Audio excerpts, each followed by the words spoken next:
مونږ کمزوري پاتې نه شو ټول به پاسو خوب د هغه نه قربان شي روټی چای د هغه نه قربان شي په لنډو تنګو حالاتو کې مونږ به خپل همت کوو مونږ به ټول سبا ځو که نه انشاءالله زه دا خپلې خبرې په دې شعر باندې راغونډوم وایي که د قاید په زیړ پګړی مې سر قربان نه کو وایي که د قاید په زیړ پګړی مې سر قربان نه کو یهوده راشه بیا په قبر مې غدار ولیکه وسلام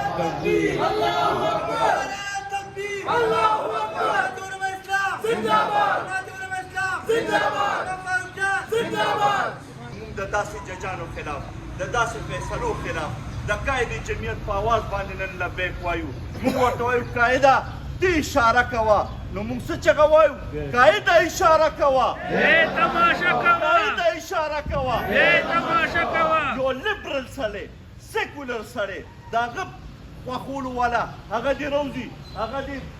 املاکو ته نقصان هم رسوي ګاډو ته دې هور هم لګوي تاریخي بلډینګ دې د ریډیو پاکستان سوځوي ستا د کور کمانډر په کور دې هم حمله کوي یو لیبرل سوچ والا ممی ډیډي خلک او چوچو والا خلک هغه دې راځي او هغه دې خپل احتجاج 2 ورځې ریکارډ کوي او مړه زه دې غیرتمند یم زه دې د الله منونکی یم زه دې د نبي علیه الصلاة والسلام په طریقو ژوند تېرولو والا یم ما ته د صحابه کرامو زندګي مخې ته پرته ده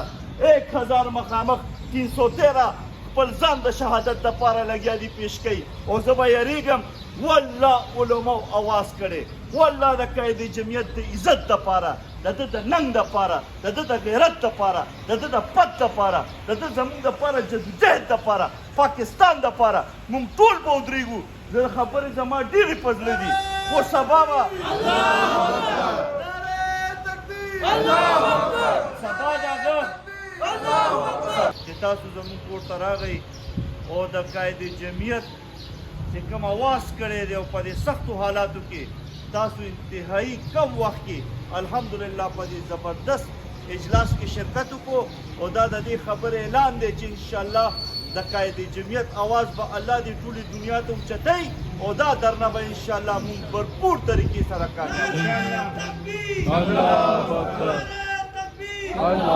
زه دا خپلې خبرې د یو شعر نه شروع کوم وی لو تم بھی سنو حاکم بھی سنے ایک بات سنانے آیا ہوں میں پھر سے ممولے کو لے کر شاہی سے لڑانے آیا ہوں اس تاج محل کی دیواریں مضبوط نہیں مضبوط کرو یہ تاج محل گر جائے گا میں آگ لگانے آیا ہوں اور جمہور کے خون ناحق سے رنگین ہے جن کی دیواریں میں ان شاہی ایوانوں کی دیوار ہلانے آیا ہوں انشاءاللہ قائد جمعیت حکم کرے اور زویم ہر یو غیرتمند ہر یو جرتمند اسلام سر منی کول والا خپل مذہب او دین باندې سر ور کول والا یو سړی بم سبا پکور کې نکینی او هر یو جرتمند او غیرتمند انسان د اسلام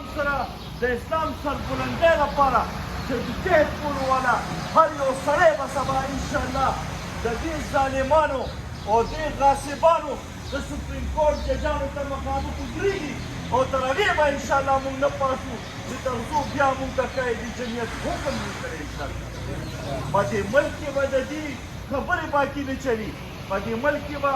داسې لاډ لا موږ نه ساتو په دې ملک کې به د سپریم کورټ ججان خپله قبله درست کوي موږ د سپریم کورټ ججانو خلاف دا درنه دې دپاره ورکوو چې دوی ولې یو لاډ لا ساتلی دی چې هغه یو په هغه باندې د شپېتو عربو د کرپشن الزام دی او دی ورته وایي چې موږ خوشحاله شو چې موږ ته وکتې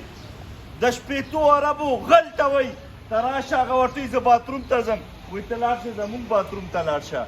هر یو ملزم به بیا په بلټ پروف ګاډي کې راځي زه جرم وکړم ما ته په بختربند ګاډي کې بوځې بل باندې د شپېتو عربو د غلا دعوه ده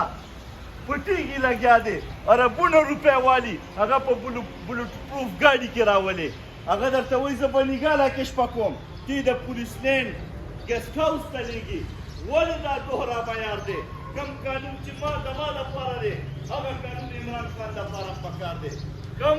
آئین چې ما لپاره دی هغه آئین هغه لپاره دی کم ریاست چې چې ماله حقوق راکړي هغه حقوق د عمران خان هم پکار دي او کوم چې د مجرم سزا ده هغه ما لپاره ده او هغه لپاره نه ده